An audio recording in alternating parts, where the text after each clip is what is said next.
Jaguar F-Pace. The early returns are promising indeed. Jaguar Land Rover's test facility near Arjeplog in northern Sweden is practically in the Arctic Circle, and at this time of year every surface is covered in either snow or ice, or, in the case of the 300-foot in diameter circle that we're drifting a prototype F-Pace around, a combination of both. Although it's just past noon, the sun is barely above the horizon and starting to fall, and the outside temperature is a bracing -22 degrees Fahrenheit.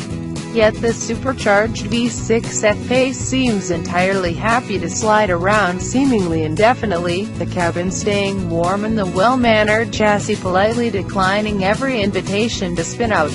Despite the provocation of a pinned open throttle and the deactivation of every dynamic aid, it's a memorable introduction, and it's fair to say that our first experience of the F-Pace is highly positive.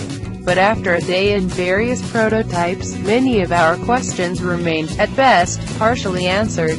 This is not because of any enforced restrictions or signed-in blood non-disclosure agreements, but rather because we can only report how the F-Pace deals with various types of thoroughly frozen water. While JLR's Revy Test Center has nearly 40 miles of tracks and courses, most of which are built on the surface of a frozen lake, including one 3/4-mile section formed in the shape of Jaguar's Leaper logo exclusively for our visit, not a single yard of surfaces anything other than ice and snow. So while we expect that the F-Pace will manifest some steering feel once we're on proper roads, in Sweden the combination of winter tires and a distinct lack of nearly any surface friction meant it displayed all the feedback and resistance of an early 1980s arcade racing game. Similarly, we can extrapolate little from the way it rode over Revy's glass-smooth surfaces, and we didn't get to experience the brakes under anything beyond the juddering retardation of a full ABS deployment. What we can confirm is that the F-Pace feels exciting in a way that none of its rivals do, excepting just one, that such a delay means much in the overall scheme of things. The F-Pace could charitably be described as being at least a decade behind the rest of the luxury segment. Jaguar's partnership with an existing and highly successful SUV specialist gives some excuse for such tardiness, but it's probably not much consolation to those who have been trying to sell the brand's existing model lineup to those convinced they really want one of those spiffy luxury off-roaders. To get away with being this late to a party, you have to either sneak in very quietly or make a grand entrance.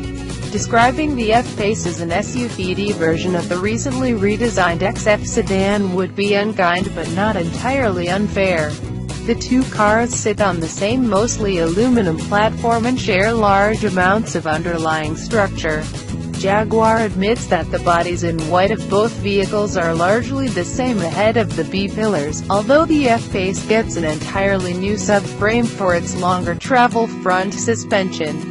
The bulk of U.S. market F-Paces will pack a 3.0-liter supercharged V6 available in 340 and 380 HP states of tune. We spend most of our time in Sweden with the latter, although we also had a turn in the Euro-spec 3.0-liter V6 diesel.